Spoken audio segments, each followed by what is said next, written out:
Mexico City, a world megacity with a population of 20 million today, stands on the ruins of Tenochtitlan, the once prosperous capital of the Aztec Empire.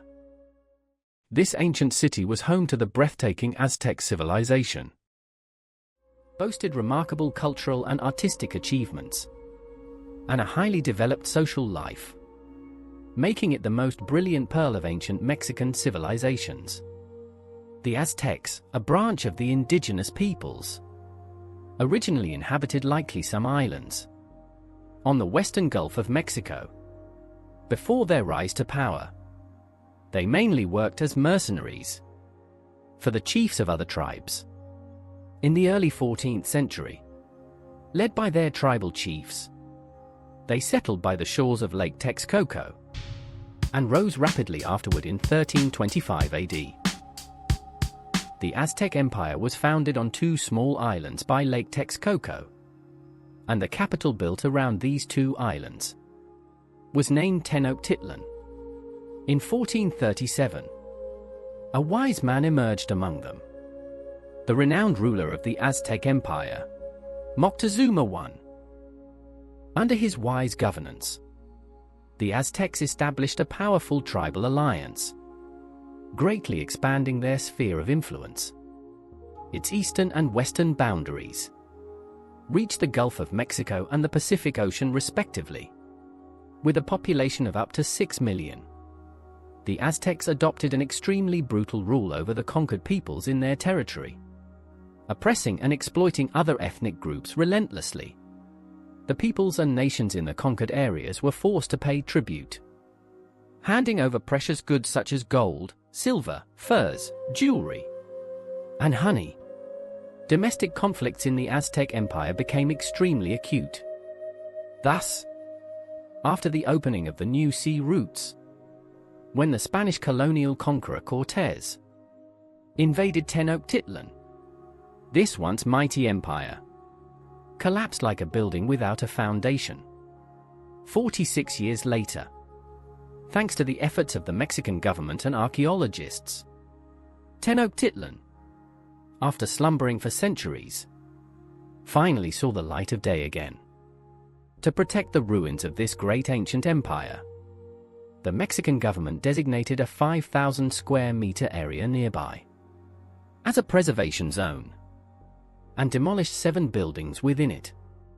The Aztecs were the last major civilization to appear on the cultural stage of ancient Mexico. They created a highly developed civilization at the center of the Mexican basin, the Aztec Civilization, which rivaled the Maya civilization in the history of American civilizations. In a sense, the Aztec Civilization was a continuation and development of the Maya civilization. Deeply influenced by the Maya civilization, it was not a blind copy, but rather an innovation. Meanwhile, in its embryonic stage, the Aztec civilization was also influenced by Toltec civilization and the Chichimeca civilization. Around the mid-11th century AD, the Aztecs began to migrate to the Mexican basin. Prior to this, the Toltec civilization and the Chichimeca civilization had existed in the basin. The Toltecs and Chichimecas learned farming techniques from the Maya, engaged in agricultural production, and cultivated various crops, such as corn, cotton, and legumes. They also mastered the craft of making exquisite pottery and building magnificent pyramids. Therefore, it can be concluded that the Maya civilization, the Toltec civilization, and the Chichimeca civilization exerted an obvious pioneering influence on the subsequent Aztec civilization. The highly developed social life of the Aztec civilization was a continuation of the Maya civilization, and its magnificent architecture and sculpture art largely inherited the achievements of the Toltec and Chichimeca civilizations. The Aztecs were hailed as great artists and architects in the short span of over 200 years of the empire's existence. They left behind a wealth of precious artworks, neat, beautiful, and towering cities, pyramids and palace complexes. All these bear witness to the ingenuity of their artistic conception, and truly stand as a great marvel. Some have compared the prosperity of Tenochtitlan, the Aztec capital, to that of Constantinople or Rome in Italy at the time. And in a sense, this is by no means an overstatement. Tenochtitlan then had a population of 300,000 and 60,000 houses. Diaz, the Spanish military chaplain who conquered Mexico, stated that Tenochtitlan was an exceedingly marvelous city built on the shores of Lake Texcoco. The various islets were connected by stone causeways, which were wide enough for more than 10 people to walk abreast. The city's buildings were exceptionally beautiful. Ordinary family dwellings all had courtyards adorned with flowers and plants, and some families even built rooftop gardens.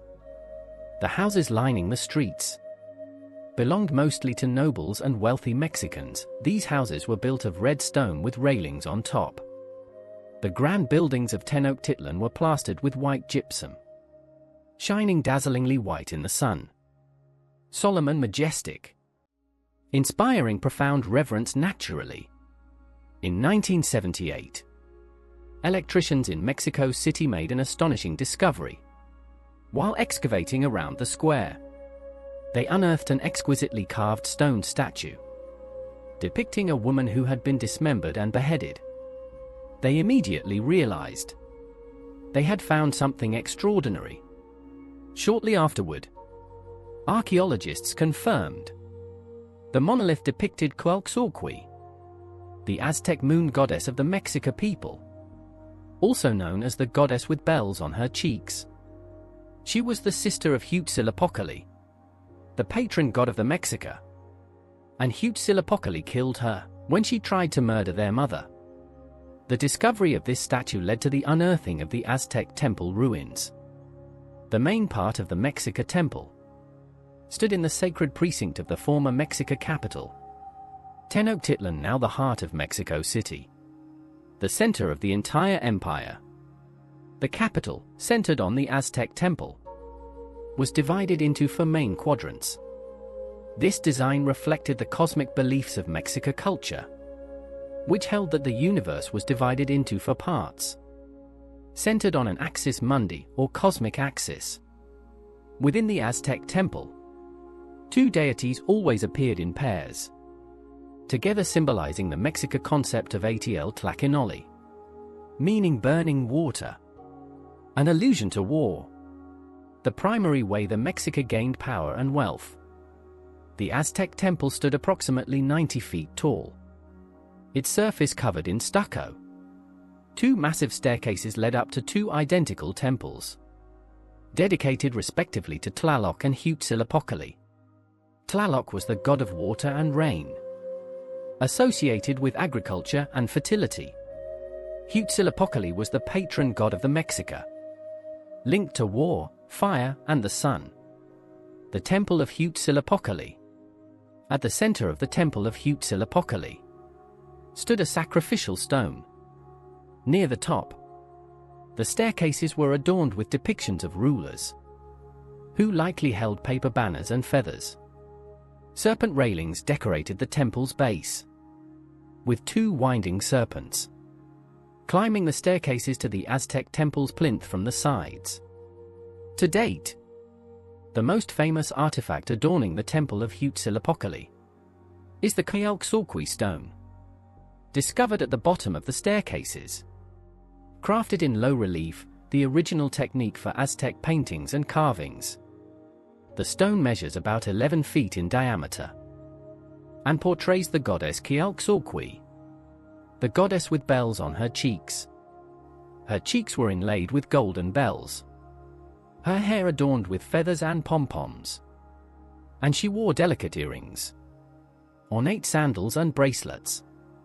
A serpentine pouch holding a skull hung from her back, and monster faces marked her joints, linking her to other goddesses associated with strife and chaos. Besides, Quetzalcoatl was depicted naked, with sagging breasts and a loose belly. signs that she was a mother. To the Mexica, nudity symbolized humiliation and defeat. And indeed, she was beheaded and dismembered. Her head and limbs were severed from her torso, arranged in a pinwheel pattern, with bone shards protruding from her limbs. The statue is tied to a pivotal Mexica myth: the birth of Huitzilopochtli, their patron god. According to the myth, Huitzilopochtli's mother, Coatlicue, became pregnant one day after a ball of down drifted into her skirt. Her daughter Coatlicue flew into a rage upon learning of the pregnancy and attacked their mother with her 400 brothers. At the moment of the assault, Huitzilopochtli emerged fully armed on Coatepec, the Serpent Mountain, to defend his mother. He ultimately defeated his sister, chopped off her head, and hurled her body down the mountain, where it shattered into pieces upon impact. The stone statue depicts the scene after Huitzilopochtli vanquished Coatlicue and cast her body down the mountain. By placing this sculpture at the base of Huitzilopochtli's temple, the Mexica effectively transformed the temple into Coatepec itself. Many of the temple's decorative and sculptural elements support this identity. The serpent railings and serpent heads confirm it as the Serpent Mountain, Coatepec. The depictions of rulers found at the Aztec temple likely symbolize Coatlicue 400 brothers. Rituals performed at the temple also reinforce the idea that it symbolically represented Coatepec. For example, banners were raised to celebrate Huitzilopochtli's victory over Coatlicue and her 400 brothers. During the rituals, offerings were presented to the gods, dances held, and tamales eaten. Captives were painted blue, slain on the sacrificial stone, and their bodies rolled down the staircases to land on the Coatlicue stone, reenacting the myth of Coatepec. To the Mexica's enemies and subjects, this ritual served as a powerful reminder of their subjugation to Mexica rule. Clearly, the decorations and rituals associated with the Aztec temple underscore the power of the Mexica Empire and its patron god Huitzilopochtli. The Temple of Tlaloc. At the top center of the Temple of Tlaloc stood a male statue, its back painted blue and red, with a vessel in its abdomen, most likely used to hold offerings. This type of sculpture, known as a chacmal, predates the Mexica and is associated with rain deities. In this case, Tlaloc, the god of rain. At the base of the Tlaloc side of the temple, on the same horizontal axis as the chacmal, stand two stone frog statues with their heads arched upward. The famous frog basin. Frog croaks were believed to foretell the rainy season, thus linking the frogs to Tlaloc. If the temple of Huitzilopochtli symbolized Serpent Mountain, the temple of Tlaloc likely represented Mountain of Sustenance, a fertile, rain-drenched peak that nourished crop growth. Offerings at the Aztec temple. When the Aztec temple was discovered, more than 100 lost caches were also found, containing thousands of sacrificial artifacts. Some offerings were water-related, including coral, seashells, crocodile bones, and vessels depicting Tlaloc. Others were tied to war and sacrifice, including human skull masks inset with obsidian blades, tongue and nose ornaments, and sacrificial knives. Many of these artifacts originated from distant regions, likely places where the Mexica collected tribute. Some of the offerings reflected the Mexica's understanding of Mesoamerican history and cultural traditions. For instance, they interred an Olmec mask crafted from jadeite, along with other masks from Teotihuacan, located northeast of modern Mexico City, dating from the 1st to the 7th century AD, and renowned for its colossal monuments. The Olmec mask was created over 1,000 years before the Mexica people, and its burial within the Aztec temple indicates the Mexica deemed it precious and perhaps historically significant. The Aztec Temple today. After the Spanish conquest of Mexico in 1521, the Aztec Temple was destroyed, and the surviving remnants were buried. When the Viceroyalty of New Spain built its new capital between 1521 to 1821, these stone blocks were repurposed to construct buildings such as the Metropolitan Cathedral. Today, if you visit the Aztec Temple, you can walk across the excavated ruins on its platforms. The Aztec Temple Museum houses artifacts unearthed at the site, including the largest Mexican monolith discovered in recent years, carved with the deity Tlachtli. The Pyramid of the Sun stands in striking contrast to the Toltec Pyramid of the Moon in the distance, each complementing the other in grandeur. From afar, the Pyramid of the Sun looms like a giant deity, overlooking the entire city, or inspiring and magnificent, stirring boundless reverie.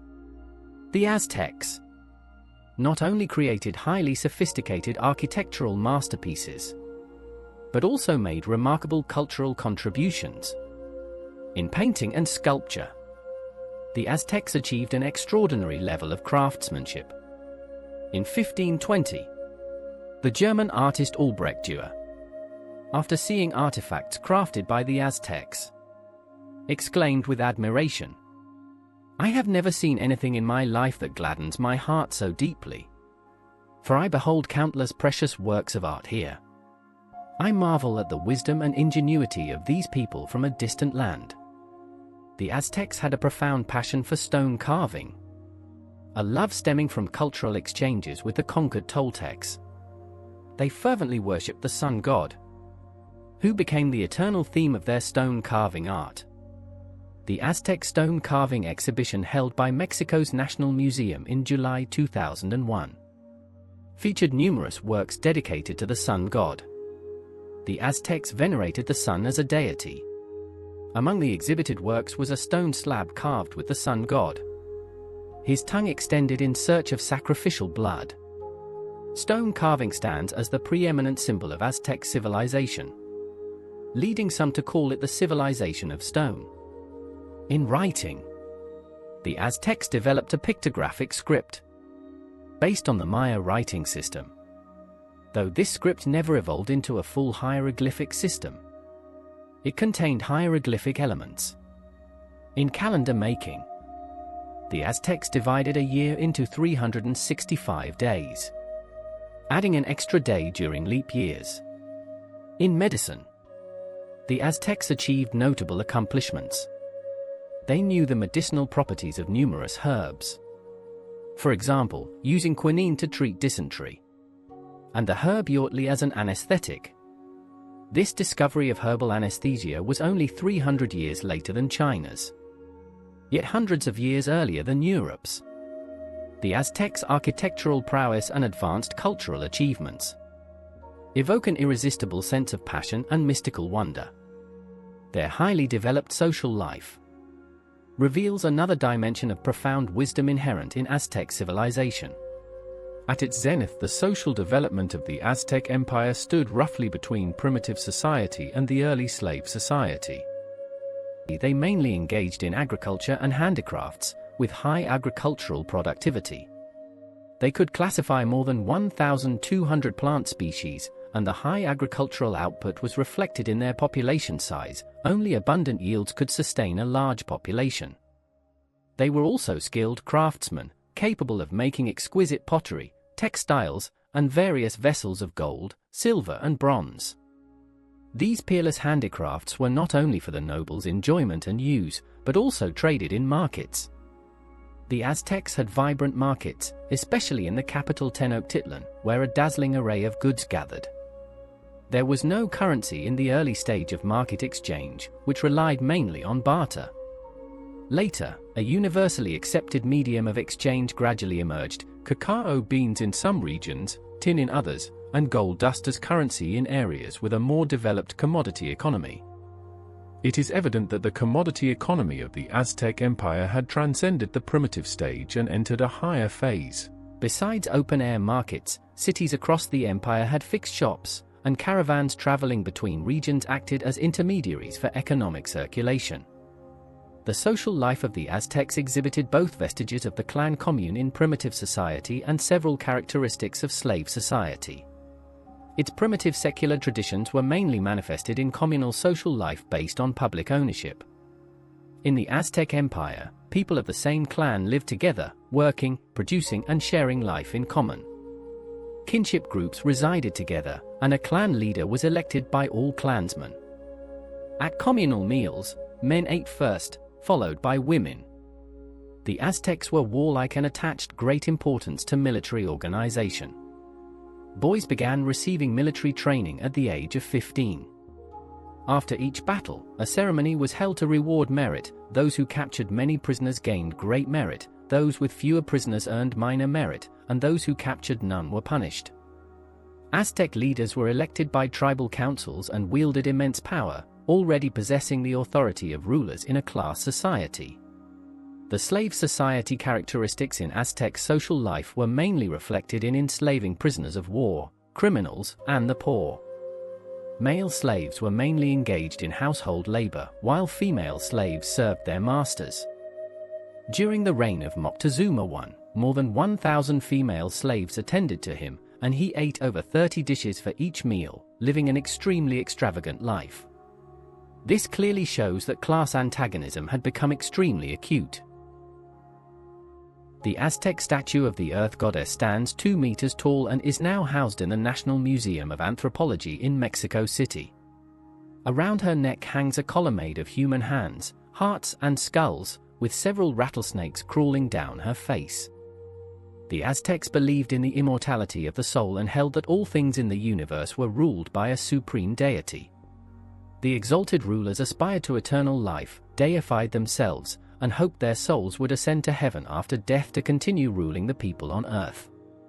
For the common people, to escape spiritual suffering, they could only worship various gods related to their vital interests, such as the sun god, moon god, cloud god, and corn god. This polytheistic worship was practiced by building temples everywhere to pray for bountiful harvests and forgiveness for their acts of killing. Tenochtitlan alone had more than 40 temples, housing over 5,000 priests. They also honored the gods through various rituals. Due to frequent wars and a large number of prisoners, the Aztecs often fattened captives in wooden cages before sacrificing them to the sun god. They also offered the winners of a bull game where only forearms, knees, and hips could touch the bull to the sun god, and the winning sacrificers regarded this as the greatest honor. Unexpectedly for the Aztecs, the gods they revered failed to protect them from annihilation. On the contrary, this terrifying worldview accelerated the demise of their own civilization. Plagued by acute domestic social conflicts due to brutal rule, the empire faced internal turmoil and external aggression when powerful enemies invaded, making the destruction of the civilization inevitable. In 1521, the Spanish colonial conqueror Cortés conquered Aztec civilization in an extremely barbaric manner and devastated Tenochtitlan. Thus, the most glorious and brilliant chapter of ancient Mexican civilization was torn away, and its historical mission came to an untimely end.